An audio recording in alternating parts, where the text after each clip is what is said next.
It's a huge honor for us to be hosting Peter Beinart. In response to the crisis in Israel-Palestine, we are organizing a series of events to deal with this crisis, to have a public conversation, to try and understand what's going on and figure a way forward. We had the honor of hosting Amira Haas on Tuesday. Next Friday at this time, we're hosting the Palestinian intellectual Moni Rabbani. On Monday, we're hosting the Syrian dissident intellectual Yassin al-Haj-Saleh, who was invited to speak about, the crisis and the democracy in Syria, but I suspect he's devoting a lot of his remarks to Palestine and Israel. And so stay in touch with us. Our events are all online. You can find out more. Happy to keep you informed. We are going to be planning a series of teachings that are both educational and activist oriented. So that's forthcoming. So Peter Beinart really needs no introduction for those of us who live in the United States, follow the Israel-Palestine conflict, and follow domestic American politics. He's a professor at the Newmark School of Journalism at the City University of New York, graduate center, he's an author, he's a public intellectual, he's an essayist. And for many of us, he's also a deeply moral voice, not just on global politics, not just on American politics, but especially and particularly on the Israel-Palestine conflict. I have a vivid memory, Peter doesn't remember this, about 10 years ago when I was in Denver, he was invited to give a talk on Israel-Palestine to a largely hawkish pro-Israel audience. And Peter ended up telling them things that they didn't want to hear. He got a lot of feedback from the audience. And I was actually deeply impressed by that demonstration of moral courage because it reminded me of an argument that the late Edward Said used to make about human rights. That the advocacy in defense of human rights matters specifically, particularly in those contexts where it's difficult to speak about. Very easy to talk about human rights and democracy in Russia, China, Iran, and other places. It's very difficult to talk about human rights and democracy when you're dealing with American allies in the Middle East, including in Israel. And so Peter, when I hear him, when I read him, his Jewish ethics really remind me of the Muslim ethics that I was raised with. And I have a firm belief that if we're ever going to get to a just resolution of this conflict, it's going to be because of the risks, the sacrifices, and the leadership role that people like Peter have demonstrated during very difficult times. And of course, these are arguably the most difficult time in my memory with respect to Israel-Palestine. So I want to thank Peter, for being here at this difficult time. It's a tough moment. The format is going to be a public conversation. I'm going to ask Peter a series of questions. We'll go for about half an hour, 40 minutes, and then we'll turn it over to the audience. We are being live streamed, so I know there's going to be questions perhaps that someone can share with me from an online perspective, and we'll try and get those as well. So Peter, welcome to Georgetown. Thanks for being here. So the first question is really the broad question. It's the same question that I asked Amira Haas on Tuesday. How did we get here? What's the appropriate political, historical, moral context to explain a situation crisis that we're seeing in Israel and Gaza? Thanks. It's really wonderful to be here. It's wonderful to be you, Nader. I know these are times of tremendous agony and grief, and those tend to make people's emotions really inflamed. So I just wanted to say at the start that if there are folks here who, from either whatever perspective, who hear things that they really, really disagree with, then I just want to say thank you for coming, because I think that the most important, in some ways, thing we can do on any subject is to go out of our way to listen to people who we disagree with. One of my favorite lines from Jewish texts is from Pirkei Avot in the Mishnah that says, "Who is wise? The one who learns from all people." And I think that in America, and particularly on the Israel-Palestine conflict, I think that's one of the biggest problems, is that people don't make an effort to expose themselves to perspectives that challenge their own. I should also say, by way of caveat to that question, in terms of why this happened, I didn't see this coming. I was completely stunned, so I could tell a story about how it happened, but I don't want to protect for looking backwards. But I didn't foresee this. Secondly, I don't talk regularly to folks in Hamas, although I sometimes think some in the Jewish community think I do. And then frankly, I found that the level of reporting, at least in the American media, about this hasn't really given us that much insight. You know, I think it's been one of the, you just see some of the weaknesses of the American press, just not having the background and sources, I think, to really have to really do really good reporting about what might have been the particular motivations that Hamas did this particular attack at this moment.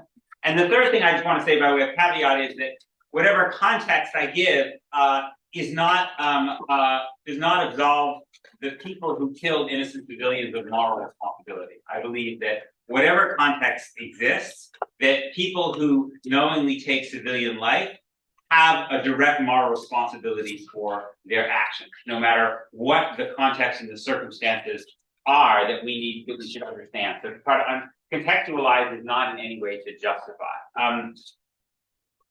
I think that if you look at the history of Palestinian responses to Zionism and Israel, there has been a whole range of different forms of resistance. The resistance is because Zionism, the creation of a Jewish state in a territory that was mostly Arab, Palestinian, represented a threat of dispossession, and that threat of dispossession came true in 1948 in the Nakba, when most Palestinians were expelled or fled in fear, and then since 1967, with Palestinians in the West Bank and Gaza and East Jerusalem held under Israeli control, but without the basic human rights of citizenship in the country that controls their lives, or the right to vote for the government that controls their lives. This situation that is now been described by Israel's own leading human rights organizations as apartheid, then it's not surprising under those circumstances that people are going to resist. And Palestinians have resisted in a range of ways. They've resisted non-violently in ways that I think are ethical, by doing things like going to the International Criminal Court or the United Nations, or calling for boycotts and divestments, leading general strikes. For instance, in the first Intifada, or even back in 1936, they've also resisted in ways that I think are profoundly unethical, immoral, violent attacks going back to the 1960s and 70s on airline hijackings, the terrible attacks at the Munich Olympics in 1972. So I think when one thinks about why Hamas launched this brutal, horrifying, deeply unethical form of resistance now, I think it's worth thinking about the context of these different forms of resistance and where they had the state of those different forms of resistance at this moment. And I think that there have been different Palestinian strategies. The Palestinian strategy in the West Bank, especially under Mahmoud Abbas, since the end of the Second Intifada in around 2005, was to do security cooperation with Israel, to try to reassure Israelis that Palestinians could keep the level of violence against Israelis down, and then reassure Israelis that Palestinians could be trusted with a state. That was, I think, Mahmoud Abbas' his kind of main political project. That political project has been a tremendous failure. The prospect of a Palestinian state has not gotten closer. The prospects of a Palestinian state have receded and receded as settlement growth has increased and increased. And you've had an essentially Israeli government, certainly since 2009, since Netanyahu came back into power, that are very pretty vocally and openly opposed to a Palestinian state. The Palestinian kind of effort at kind of non-violent forms of resistance, whether it's been efforts at international institutions or the boycott, divestment, sanctions movement, which was launched in 2005, also have basically been a failure. They've not really put any real pressure on Israel, and in fact, the Palestinian cause has receded. It's not just that Israel has moved further to the right, and there's no interest in creating a Palestinian state, and on the ground, it's become an ever more of a mirage, but that Israel has moved to normalize with various Arab countries. The United States has been moving to help Israel normalize now with Saudi Arabia. And so if you look at the statement that Mohammed Deif, the Hamas commander, made, right, and I don't quote Mohammed Deif to suggest that in any way I approve of his ideology or his actions, far from it, but as an analytical tool, it's interesting to hear what he said, which is he basically essentially said, our situation is getting worse and worse and worse, and nobody is doing anything, right? That the violence, Hamas operates in Gaza, but it sees itself as a Palestinian organization, right? So it's not only responding to the blockade in Gaza, which has been going on since 2007. It also sees itself as responding to the increasing amount of violence in the West Bank, where there have been more and more settler attacks, and Palestinians in the West Bank are largely defenseless against those attacks, where there's been more and more ethnic cleansing in the West Bank, to what happens at the Al-Aqsa Mosque, which is not only a religious symbol, but a national symbol for Palestinians.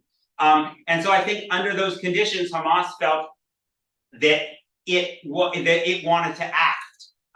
Now, what it thought it was going to achieve with this action is a lot harder for me to understand. There have been some speculation that maybe they thought this would be a more limited action in which they would get a smaller number of prisoners and then be able to have some kind of prisoner exchange, because they were able to get a lot of Palestinian prisoners out in this trade with Gilad Shalit, this Israeli soldier who had been taken earlier on.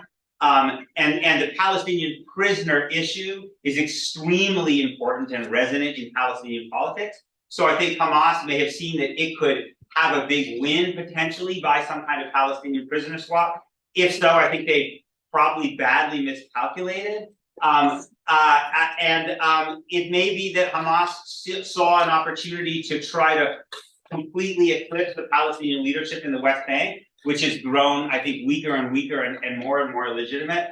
I don't think this is going to be, I think it may be in the short term that this has created this may have created more support for Hamas among Palestinians, but I think in the long term, I think the consequences are going to be really devastating for those of us who believe in mutual coexistence between these two peoples under conditions of mutual safety and mutual equality.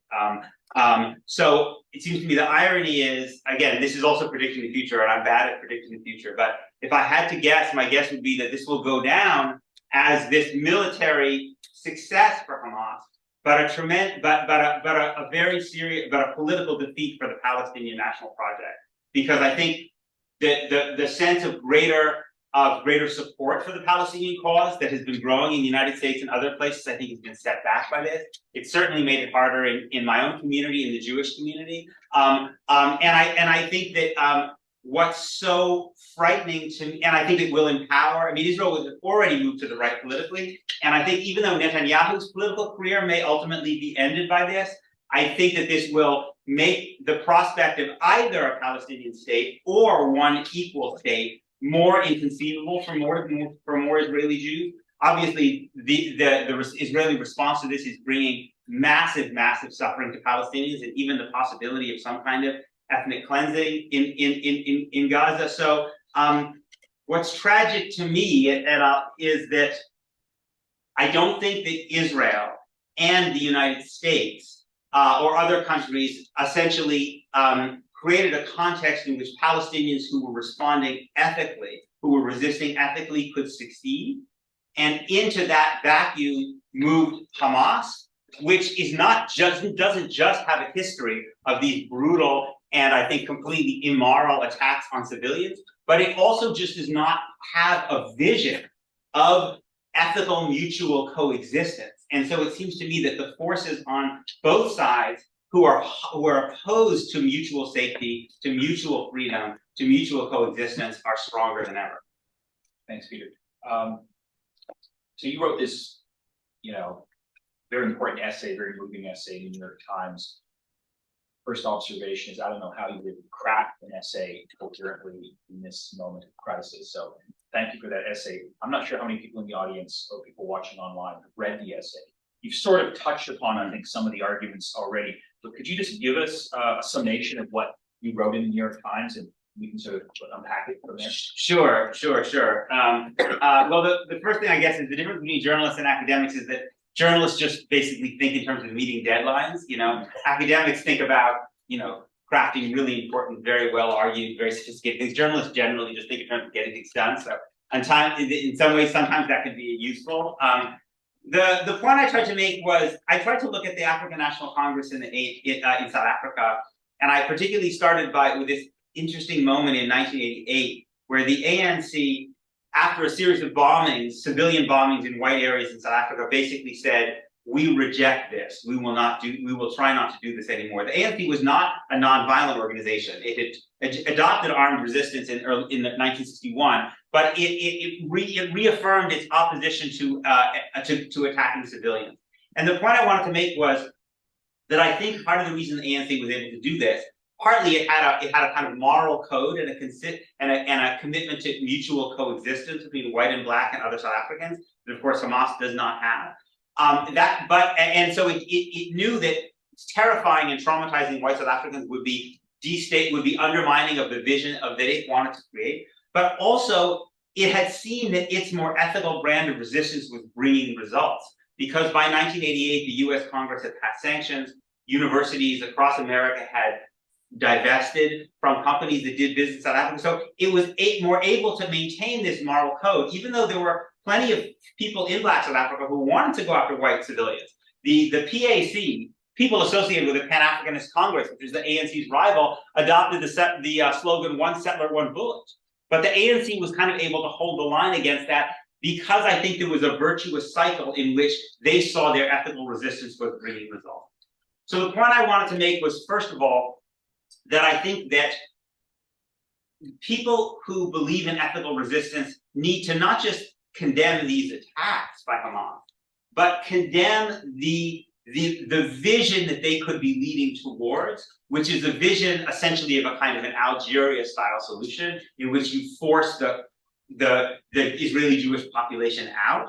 And the thing that worried me about certain statements that were made on the left after the attacks was not just that they didn't condemn the attacks, but that they talked in terms of a vision that I think, which I think is, first of all, completely unrealistic. That this is a kind of colonial situation where you can force the colonizers out. I think it's important that people on the left oppose that vision. I think that vision will lead to nothing but an ongoing nightmare for Israeli Jews and Palestinians. But then the second point of, but I'm not a Palestinian. So arguments that happen within the Palestinian camp, which I very much hope are resolved in favor of ethical resistance and a vision of mutual coexistence under conditions of equality and historical justice, ultimately will be made by Palestinians. And the second part of the essay was saying, what do those of us who are not Palestinian, what is our role? And so my point was to try to say that I think as Americans, we need to take some responsibility for the fact that our government has played a very important role in shutting down ethical Palestinian resistance that is nonviolent, that speaks in the language of human rights and international law. And by doing so, I think we have, not that Hamas is not their responsibility, moral responsibility, but I think that has actually empowered Hamas because it has shut down other options. And so in some ways, we have the kind of reverse of the virtuous cycle that we had over the course of the 1980s in South Africa. It's a very compelling essay. It's called "There's Jewish Hope for Palestinian Liberation. It Must Survive." The pain and the anguish, but also the moral direction for the future really came out in that piece. But let me sort of push you a little bit on historical analogy. I actually agree that the ANC model is the preferred model, and I really hope that the Palestinian National Movement follows it. But we had, right after October 7th, we hosted the Israeli dissident scholar Nev Gordon, whose work you might know. And he was visiting here from England, and he said he just came back from a tour of the African American History Museum in Washington, D.C. And then he started to share with us some reflections on what he saw in the museum, and he connected it to Israel-Palestine. Which got me thinking. And he told the audience that, throughout the history of slavery in this country, there were many slave revolts. And he talked about the famous Nat Turner Rebellion. And how many people here in the audience know the Nat Turner Rebellion? Okay, a few people do. So just very quickly, in 1831, there was one of the most famous slave revolts took place actually in Virginia, I believe, by Nat Turner, where it was a slave revolt, and dozens of white Americans, men, women, and children, were killed by revolting slaves, often in very brutal ways. And Nat Turner, who's an educated African American, was actually a religious fundamentalist. He was an extremist. His ideas, he actually felt that he was inspired by some sort of cosmic vision of rebellion, and he hated white people. And when the revolt took place and the massacre of innocent white Americans also took place, the white American population in the surrounding regions of the revolt reacted with horror and revulsion. They killed a lot of innocent African Americans in response. There was even a movement to sort of stop educating and teaching African Americans how to read and write, because Nat Turner knew how to read and write. And people were saying, this is what happens when you educate African Americans. He was eventually captured, Nat Turner. He was executed. His body was dismembered. Reportedly, his skull is actually at the Smithsonian Museum today, not far from here. So the key point is that, a lot of innocent, people were killed by Nat Turner and his friends in that moment.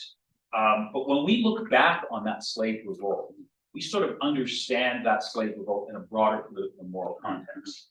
While not justifying the killing of innocents, we sort of have a sense of, look, there was a broader moral context. You can't just focus on one dimension of that story. And I would say that, a same argument historically could be applied to the Great Slave Revolt in the 18th century and in the 18th century, the Algeria War of Independence, the Vietnam War, a lot of ugly things in place that I think we could all agree on.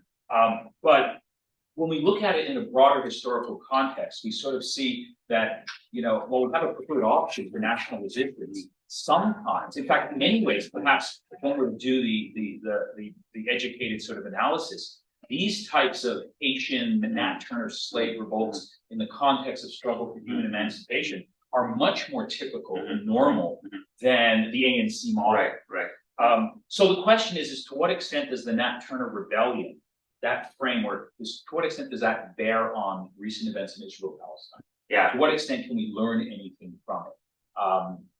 So I was just thinking about that when I knew you were coming here, and I wanted to pose that question to you. Yeah. So I'm anxious about responding to this in part because sitting in the audience is my old dear friend and Adam Rothman, who's a very, very distinguished American historian, who, unlike me, knows this history of slavery and anti-slave resistance really, really, really deeply. I think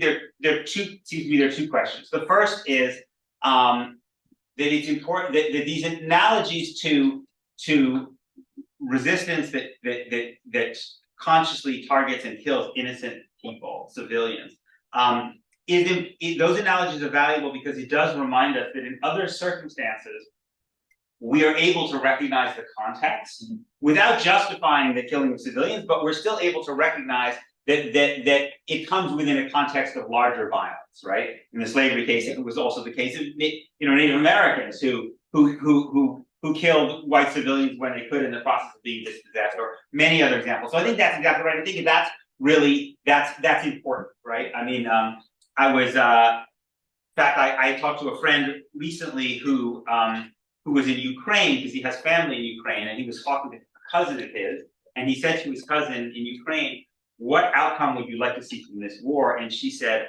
"I want Moscow to burn," right? So I don't think we would respond to that person by seeing her as just, as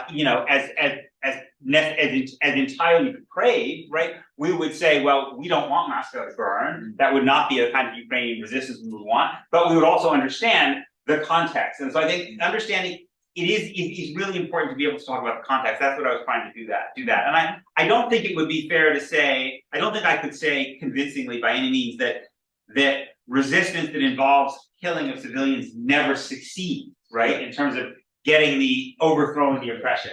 I just don't see the possibility that it could succeed in this context. Because the military power differential is so great, first of all. And this Palestinian armed resistance against civilians may in the past have had some success in putting the Palestinian cause on the map, but it certainly did not succeed. But it also associated that cause with terrorism, and it certainly did not prevent Israel from, in fact, increasing and entrenching its domination over Palestinians. And beyond that, I think that this is just not a situation in which it's possible to imagine. I wouldn't want it to happen, but I also just don't think it's remotely realistic to think the Israeli Jews are going to be so terrified that they're going to get up and go somewhere, right? I mean, this is a population of people who, wherever they may have come from, very profoundly see themselves as being at home, And so I think under those circumstances, it may be that our examples that are like South Africa are more rare, and yet it seems to me those are the ones that I think are more likely to succeed in this case. No, that's a good answer. I agree with all of that. I mean, these are obviously difficult sort of questions to sort of talk about at this moment, because if we sort of take it too far, we're going to get accused for justifying, horrific violence, and no one who wants to do that. Sort of a related point that, some people have told me, mostly Palestinians, they said that, look, if the argument today that we're hearing from Israel, the West, and the United States, that because of Hamas's attack on October 7th, and the atrocities that followed, that organization has to be dismantled.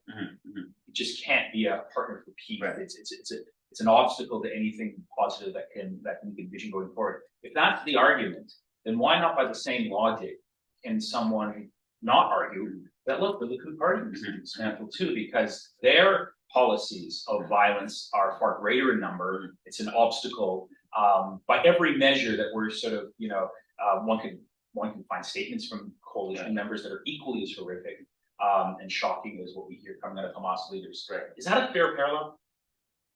Well, I mean, there are, in some ways, the two are kind of apples and oranges, but I do think that the point that I think is really important to recognize is first of all, when people talk about destroying and dismantling, eradicating Hamas, I don't really know exactly what they mean. It's the kind of, in this moment of agony and grief and rage, I can understand that sentiment. It reminds me a lot of what people said after 9/11 in the United States. Destroy Al Qaeda, destroy the Taliban, right? It was inconceivable in the United States after 9/11. If you had suggested negotiating with the Taliban, you would have been laughed out of the room and considered, right? That actually, 20 years later, the U.S. negotiated with the Taliban, right? Because we got ourselves into a situation where we were able to overthrow a regime, we were able to overthrow two regimes, but we weren't able to actually put down an insurgency that in some ways gained strength from the fact that people felt like they were being under kind of neo-colonial occupation. So I think, and although I really am not a fan of Biden's Israel-Palestine policy at all, I do think it was valuable that he made this analogy, right? Because even if you could stop Hamas from being the governing power on the ground in Gaza, it seems to me you need to ask yourself hard questions now about what you're going to put in its place. And I've still yet heard anything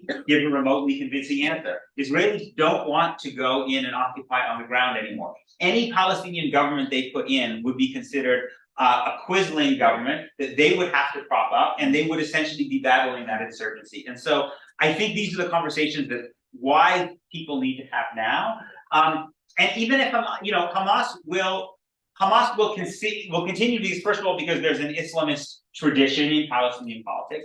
But even if you could somehow eradicate Hamas as a political movement and as a resistance movement, why do you think that under these conditions, what you got instead would necessarily be better or more open to? I mean, what does Israel think is likely to come in its response? I mean, the kind of resistance you get is partly dependent on the conditions that exist for people, right? And a circumstance in Gaza, which is where you've been cut off from the world, under blockade, in a territory that was deemed unlivable by the UN in 2017, that was called an open-air prison by Human Rights Watch, where your average 15-year-old kid has been repeatedly bombed again and again and again, and they've not been able to do reconstruction. And now they're seeing even worse destruction than they ever seen do you really think that those are the conditions in which you're going to produce the kind of Palestinian resistance that you want to see, right? And so these are the questions that I really wish people would ask. I think we're far away from a different kind of Palestinian politics. And but I do think it's always important to remember that Israel and America get a vote in determining what kind of Palestinian politics there's going to be, because Palestinians respond to what Israel and the US do. Right. A lot of this audience won't remember this historical comparison that I'm going to make. I just wanted to pose it to you because I've been thinking about this in recent days.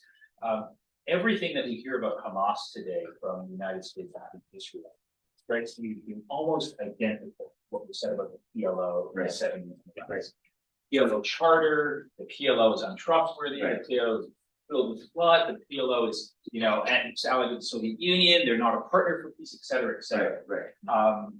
PLO leaders were all assassinated, and now we have Hamas. And the same things are being said about Hamas. Hamas is going to be decimated if the Israeli government gets its way. And it seems like there is this cycle of ongoing sort of, just ignorance of, which I think is just fundamentally rooted in an inability to come to terms with the reality that you can't crush Palestinian aspirations to resist humiliation and to, stand up for their own lives. And so there's a cycle here that needs to be broken somehow. The question is, how do you do it? I mean, yes, my fear is that, there were different potential kind of ways of resolving this. One was partition, right? A Palestinian state near the 1967 lines. That seems very, very, very hard to imagine.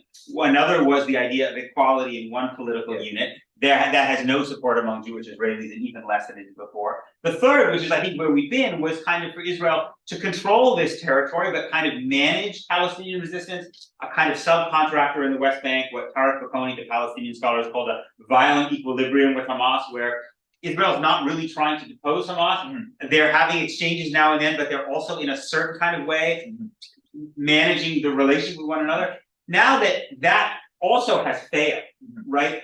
My fear is that that there will be more people in Israel who say that who turn to what Bezalel Smotrich in 2017 called the decisive solution, right? Smotrich, who's now Israel's finance minister, basically wrote this paper in 2017 and said there's not going to be a Palestinian state. They're not going to have citizenship in Israel. If they're okay with that, then we can manage things. That was what the government was doing. But if they're not, which is say if they really keep resisting us, we're going to have to figure out a way of encouraging them to leave, right? And this is not a marginal discourse in Israel. This is a fairly widespread discourse even before October 7th. And now I think this is what Palestinians kind of recognize more than often than Americans. When there was talk just in the last few days of opening the Rafah gate and allowing Palestinians to go into Sinai, I think what many Palestinians were saying, based on what I was hearing, was they're going to tell us to let us go to Sinai and never let us come back, right? That this is part of a strategy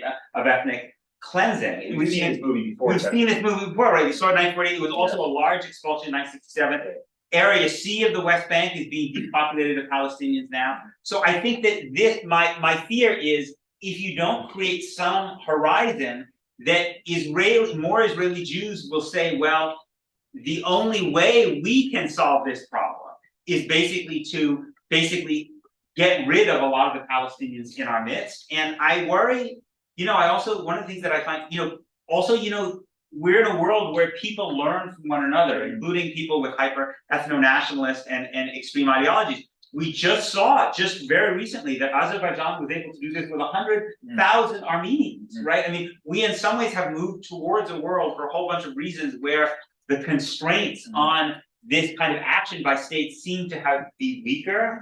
And I particularly worry that in that context, if the violence continues, that Israel may move more in that direction. Okay, 2 more questions and then we'll turn it over to the audience. So let's talk a little bit about U.S. foreign policy. Joe Biden has been very invested in this conflict. He gave a speech last night where he sought to link Ukraine and Israel, saying that, look, they're both facing similar threats to democracy.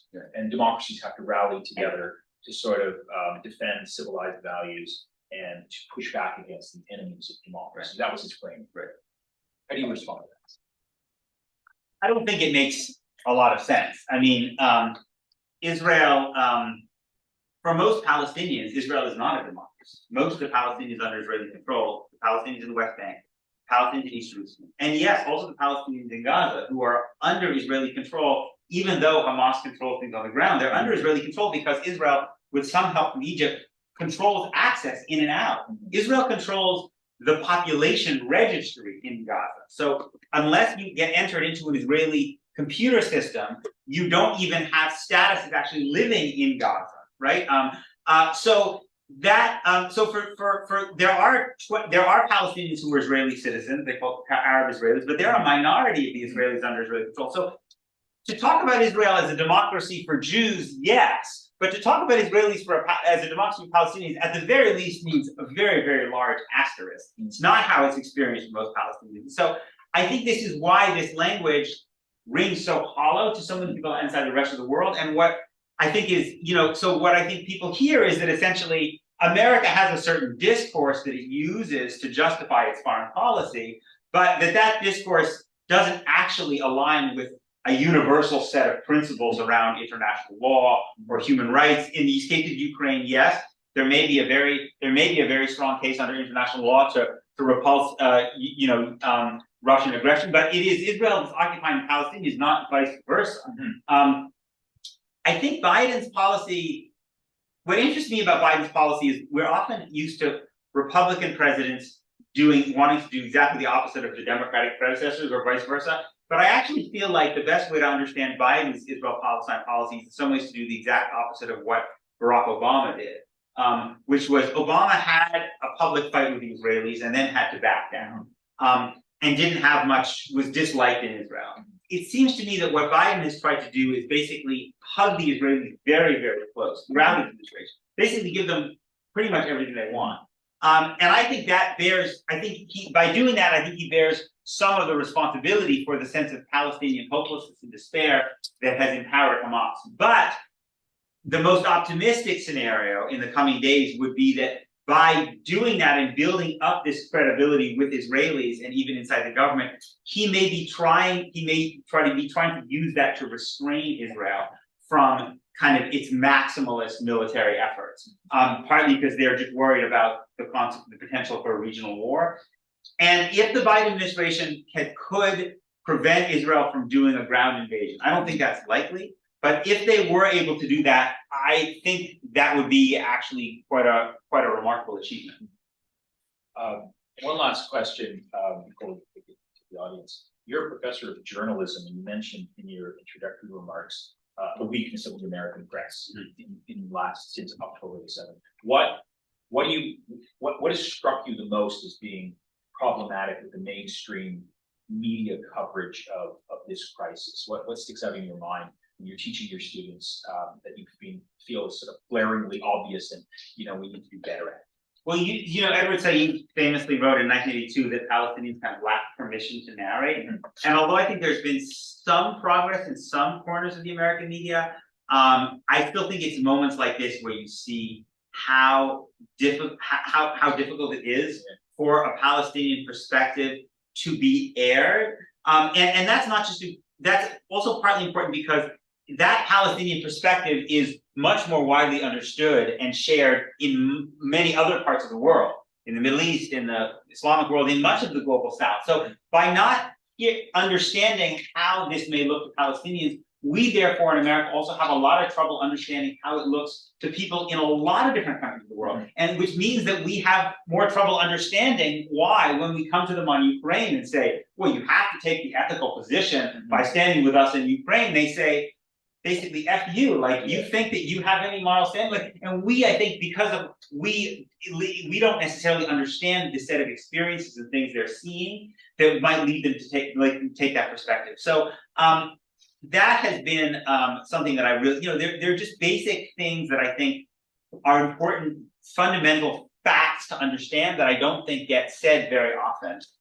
So the fact that most of the people in Gaza are from refugee families is really, really important, right? Like oftentimes in the media coverage, you kind of feel like this conflict started with Hamas, right? I think the single most important thing to understand about Gaza is that most of the people in Gaza, their families were from what's now Israel proper and were expelled or fled in fear in Israel's War of Independence or subsequently into Gaza. And so in some ways, at the core of this conflict is their desire to return. And many of them, especially in Gaza, are not that far from the places they were from. They could even see their land. So if you understand that, then even if you understand that if you get rid of Hamas, that issue, which was manifested in this kind of great march of return that the Palestinians used, that remains a central foundational issue. And it's it doesn't seem to me it gets discussed very much in the US press. That's good. I would agree with that. Okay, so let's turn to the audience. We have some time for questions, comments. We'll try and get to people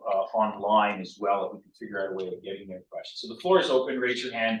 I'll acknowledge you, and we can take as many questions as we can to wrap up. Yeah. First of all, thank you so much for coming. Sure. My mom told me about your article and I read it. Oh. So she was like, "You have to go." But anyway, I digress. Oh, thank you for me.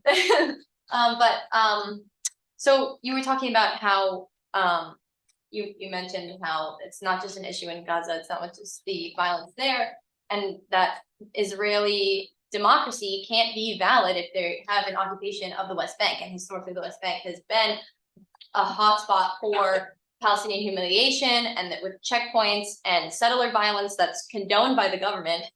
And what we don't hear in American media and discourse as much, I guess, unless you're in this kind of forum, is the idea that Israel isn't a democracy, as you mentioned, and it's not just for Palestinians. I mean, you can't have a democracy for Israelis either if it's not a democracy completely. So it breaks the essential idea that Israel is a democracy. But the American mainstream ideas doesn't even recognize that Israel's not a democracy, doesn't say the word occupation. So it's to some extent, it's a start that even the government would recognize that Hamas doesn't represent the Palestinian people, and not all Palestinians are violent and terrorists. But how do we even just try and enter that word occupation, or that idea that Israel isn't a democracy? How do we get that into some form of practical discussion here in the US, not just because so many people are so worried about being called anti-Semitic or whatever? Yeah. So certainly I think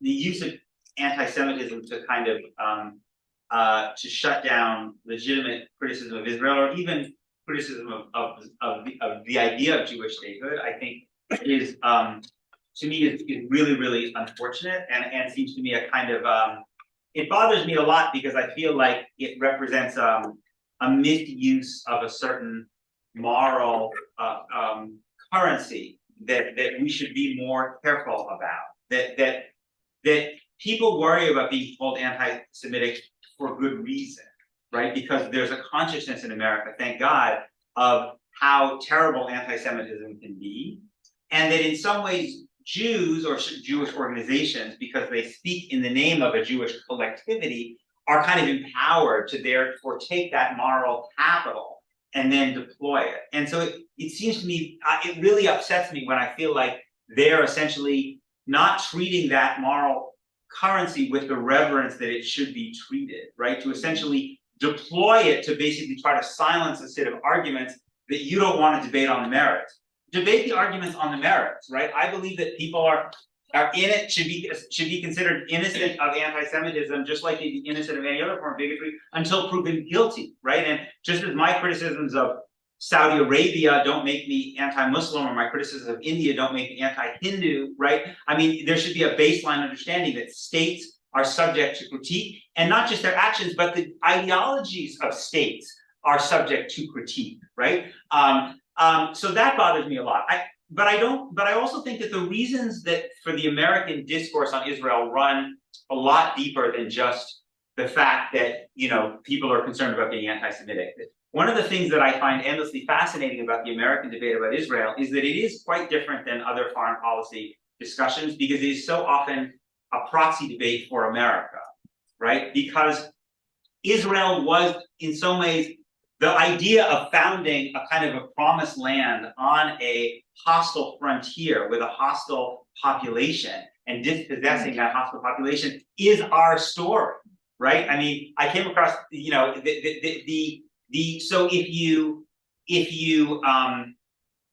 I think I've sometimes thought that the best way of predicting someone's view on Israel-Palestine would be to ask them their view on the 1619 project. Because essentially, the more invested you are in America's founding myths, the more likely you are to deeply identify with the Israeli Jewish story, because it is so similar, right? The American story was in some ways based on us being a new Israel, right? And then Israel is the new Israel, which in many ways has many aspects of American story. Just look, I mean, I remember my son Ezra said, I remember when we were driving around, I remember we used to drive, driving around America as a kid, like my kids were just noticing all the time how many American towns and cities have names that come from the Bible, right? And so it's not surprising that I think, if I'm correct, the first American Academic Association to endorse boycott, divest, and sanction was the Native American Studies Association, right? That's really not coincidental, right? And so in some ways, to challenge the legitimacy of Israel is to challenge the legitimacy of the United States. And not, essentially as an ideological project. And that's why I think that really undergirds this conversation in a very fundamental way. And it's very deeply wound up with American nationalism, with American Christianity. And I think that's a kind of deep structure of this conversation.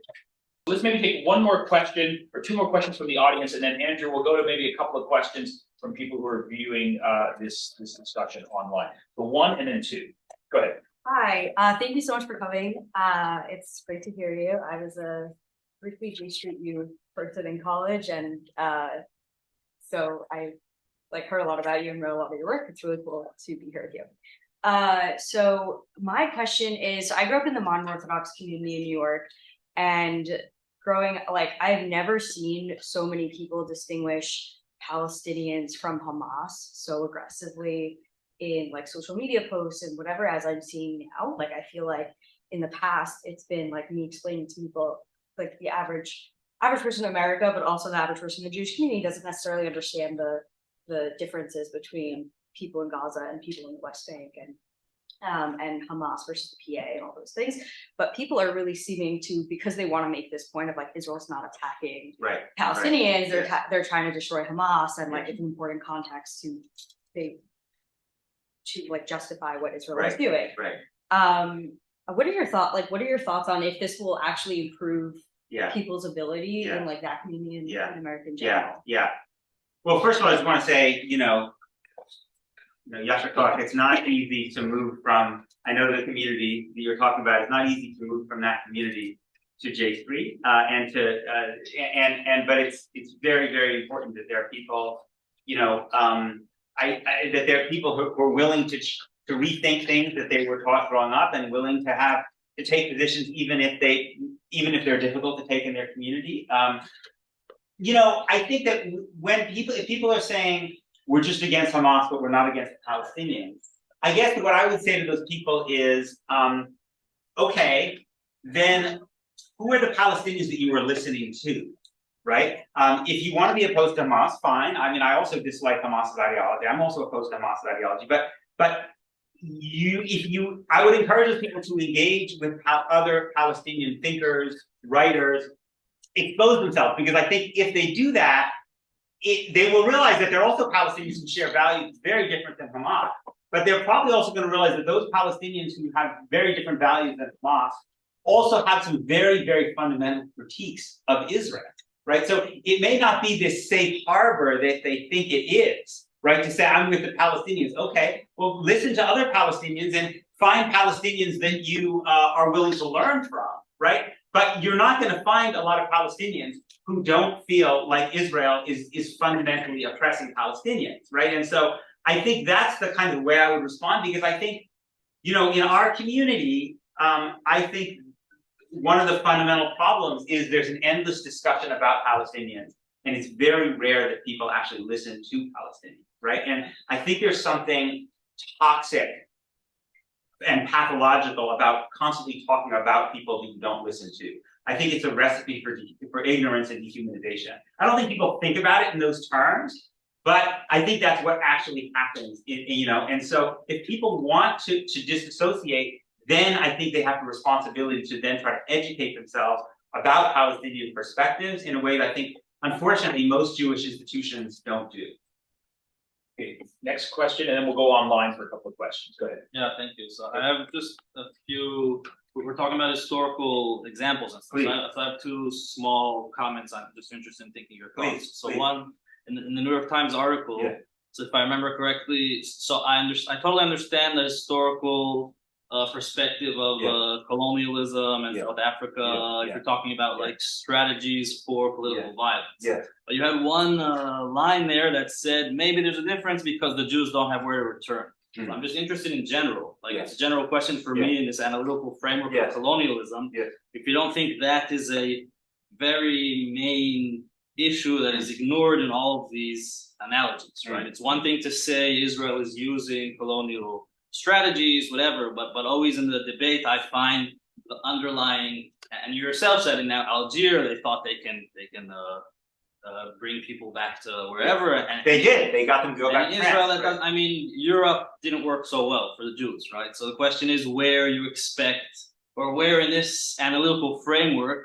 and is therefore it a helpful analytical framework for moving forward? So that's my first question about colonialism. The second question is kind of similar. It's in general, where do you think the distinction between 48 and 67 is important, right? Between the West Bank and Israel. We're talking about Israel being a democracy or not.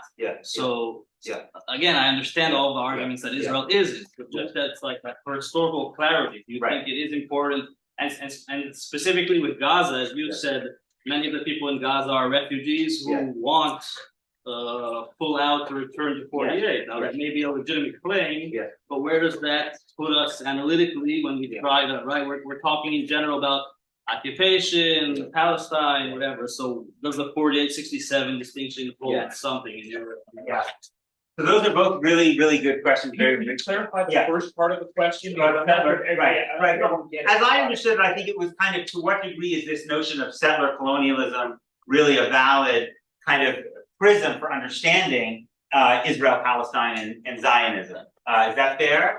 Yeah, and maybe it's closer to a civil war, a bloody, unequal civil war than a colonial ideological power trying to colonize. So look, my view would be that the Zionist movement has settler colonial features to it, but you can't understand it only through that prism. I think it was both a settler colonial movement and a movement of Jewish refuge for Jews seeking safety, and also a kind of Jewish national movement of Jewish national liberation in a context in which many peoples were seeking their own nations for a form of self-expression. One of the reasons for Zionism in the late 19th century was that these European empires were cracking up. All kinds of different groups were seeking their own nations. And a group of Jews started to look around and say, where could our nation live? What would be our nation, right? And it turned out that the only answer that had widespread appeal was a nation in the land of Israel because of the deep Jewish historical theological connection to that place. So the reason I think settler colonialism there is some value to that prism is, firstly, many of the early Zionists used the term colonization themselves to describe their own project. They saw it as it was essentially a European project.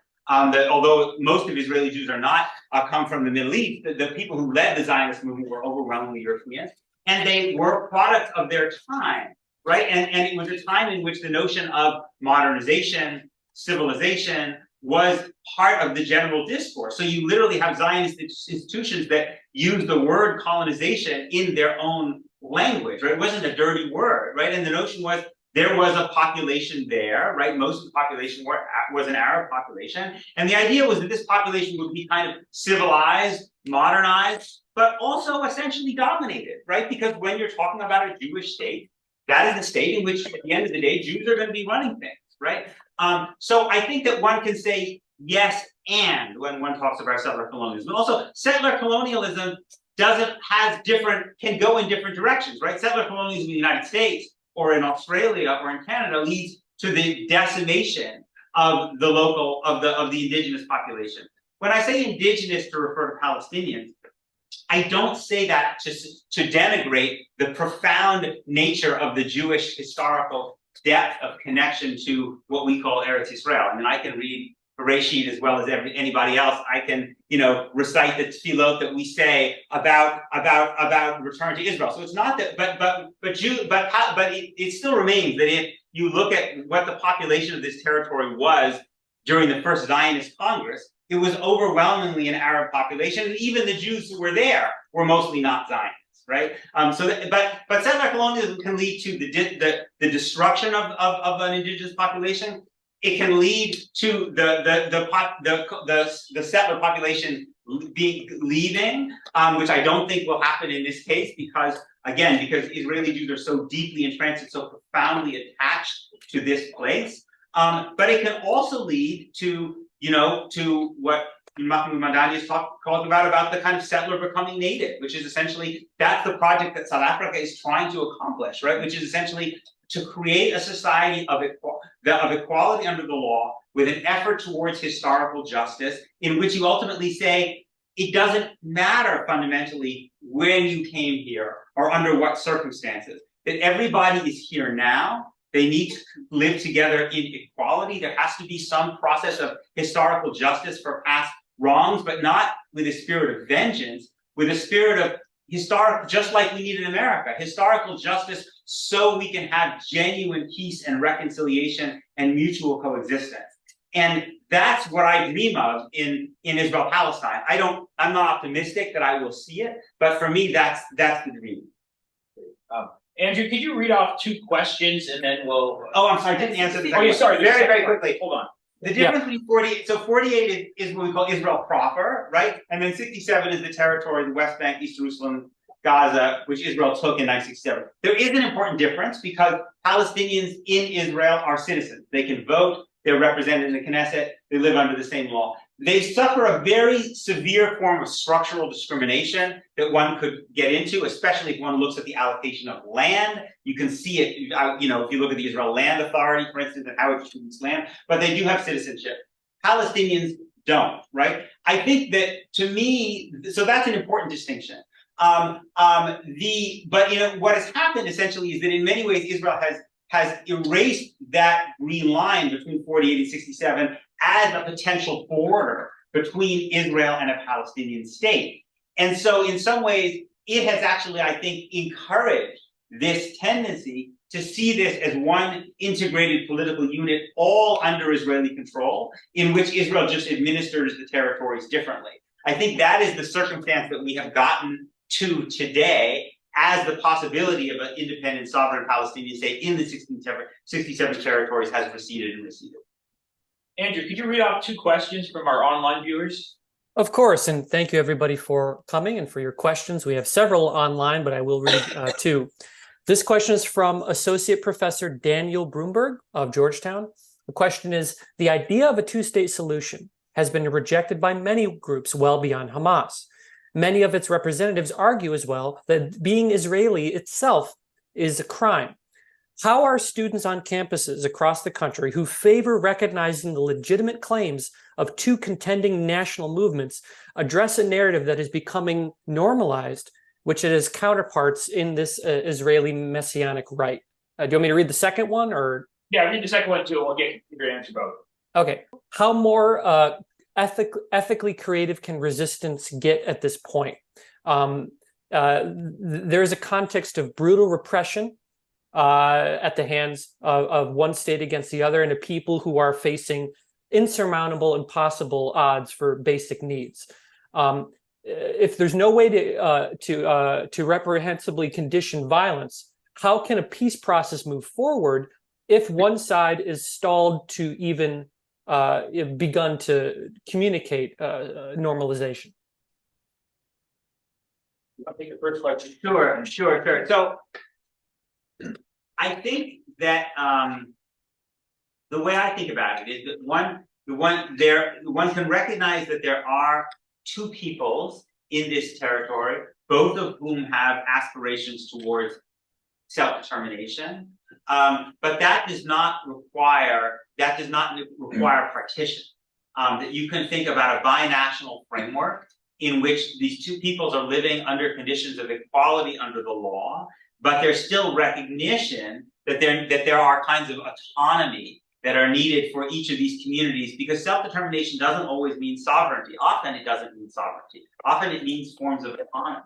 So you could imagine a situation in which, in a binational state, heavily Jewish communities would be having Hebrew as the first language of instruction, living their lives according to the Jewish calendar, while also teaching their children Arabic, and also learning about, and also kind of participating in learning about, Muslim and Christian religious practice and vice versa. So that would be for me the vision. I think that I don't think it's productive to suggest that either of these peoples are not peoples or are not nations. And you see these in both cases. You see for a long time there's been a history, and you still see it on the Israeli and Jewish right, to say there are no Palestinians, they're just Arabs, which is or there were no Palestinians before 1900 or whatever, which is a stupid argument, right? First of all, I mean, how many Nigerians were there before British colonialism, right? What happens in colonialism is you create a set of arbitrary boundaries and people essentially form a national identity around those. So that I think is very destructive.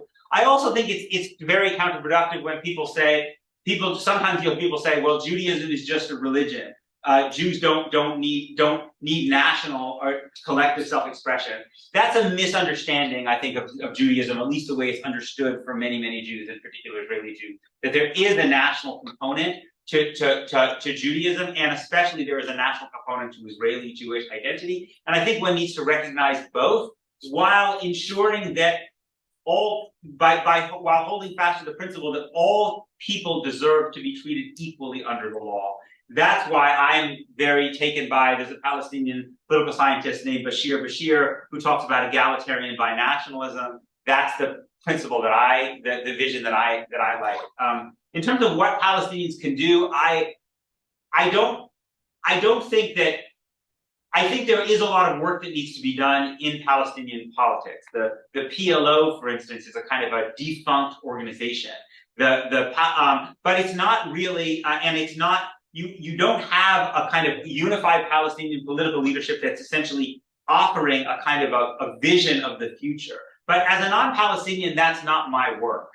No one is asking me to do that work, and I'm not qualified to do that work. So it seems to me my role as an American and as a Jew is to try to create a context in which ethical resistance can be more successful. And the question that I asked in the New York Times piece that I would like people in my Jewish community to ask, and Americans more generally, is if you abhor what Hamas did, as I do, if you think that Hamas does not share the values that you believe in, and I also don't, but you recognize that there's something profoundly wrong in holding millions of people without basic rights for decade after decade after decade, then you have to ask yourself the question, what form of Palestinian opposition to this kind of oppression are you willing to support? And if your answer is none, right, then it seems to me you were actually probably empowering Hamas.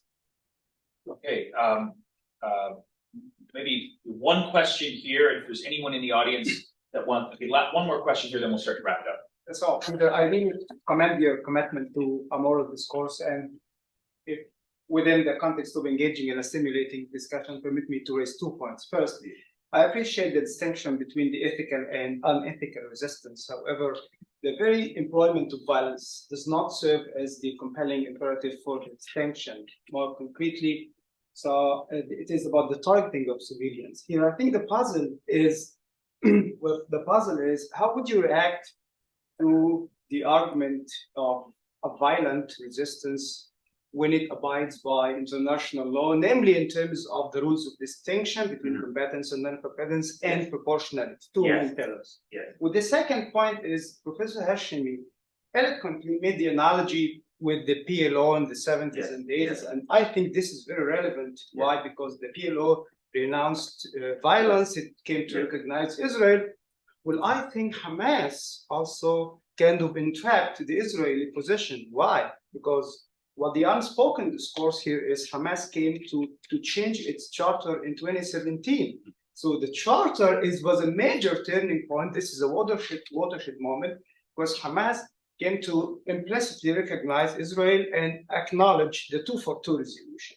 So from a very scholarly point of view and a neutral point of view, an abstract point of view, here's the Arabs coming with the peace proposals. By the way, before 2002, the Arab Peace Initiative, the plan in August 1981.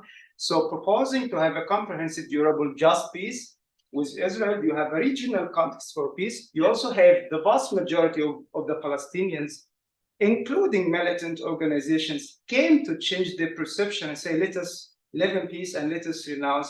So I think, how would you react to the violence puzzle, Yes, which was solved by the just war theory? Yes. But within this context, how would you Yes. call the violent resistance Yes. based on international law and the Yes. Hamas changing its charter in 2017? Those are great questions. Thank you So so much. I specifically did not in my New York Times piece or here talk about nonviolence per se. I talked about, the reason I talked about ethical resistance was, yes, I think there's a fundamental distinction between armed resistance that is aimed at military targets and armed resistance aimed at civilians. As I said, the African National Congress renounced nonviolence under Nelson Mandela in 1951, but tried to hold to that distinction.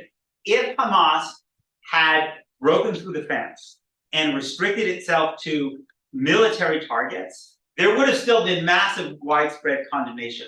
But and of course, I would never rejoice over the loss of any human life, no matter under any context. But it would have been different than what ended up happening, where you basically went in, going literally door to door and in civilian areas and just killing and abducting people. I think that you're right that the debate, the fact that Hamas rewrote its charter in 2017 is significant. And it does frustrate me that people still only refer to the original charter in 1987, 1988, not to the 2010. I'm not saying that one needs to take any particular statement that Hamas makes at face value, but you shouldn't cherry pick, which is to say, if you want to try to understand what they say, why would you believe 1987 but not believe 2017? I mean, you should look at these statements in context. Now, the 2017 statement, the statement about the idea of partition is interesting and almost, I would say, almost contradictory, because it starts by saying, we will never give up any inch of Palestine. We will never accept a Jewish state in essentially any territories. And then they say, but we recognize there is a national consensus around the idea of a Palestinian state along the 67 lines with refugee return.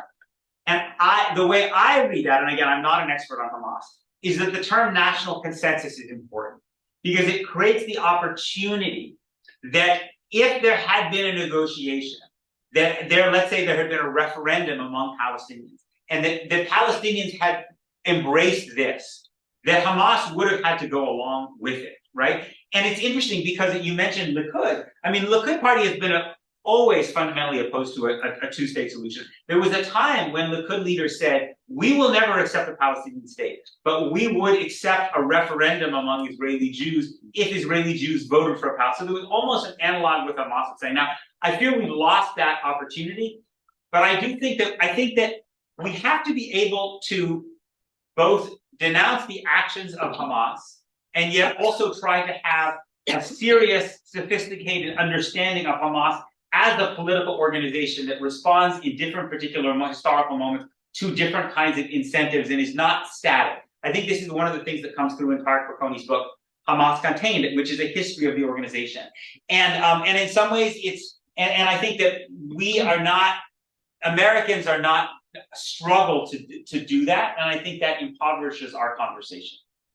What about his question about just war theory and sort of resisting violently within the framework of the laws of war? Right. Well, I mean, look, we're not asking the Ukrainians to resist non-violently. Quite to the contrary, we are helping them resist violently, right? But I also hope that we are making it very clear to them that we will oppose any attacks they make on Russian civilians, right? So I think that part of what I do think, I think sometimes the Israel-Palestine conversation is kind of exceptionalized and discussed as if it's its own thing, and it has a whole group of people who just talk about this. And one of the things that I would like to see is more people to discuss it within a comparative framework, because I think when you think about it within a comparative, first of it offers potential ways of seeing it in a different context, and I think and it in some ways allows us to challenge ourselves and some of the assumptions that we make about this conflict if we try to map them on to different places. And so I think that's something that's I think it needs to be done more in the conversation. Okay, very good.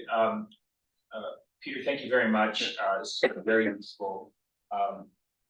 one of the good things I think looking forward, just as far as my center is concerned, is that hopefully next year your son is going to be a student here, so that when you come to check in on him, we can host you again and continue the conversation, hopefully at a much better time, because the last 12, 13 days have been horrific, and the foreseeable future looks very ugly indeed. But hopefully the next time you come here, we'll be able to benefit from your insights on the questions. Please join me in thanking Peter Beinart.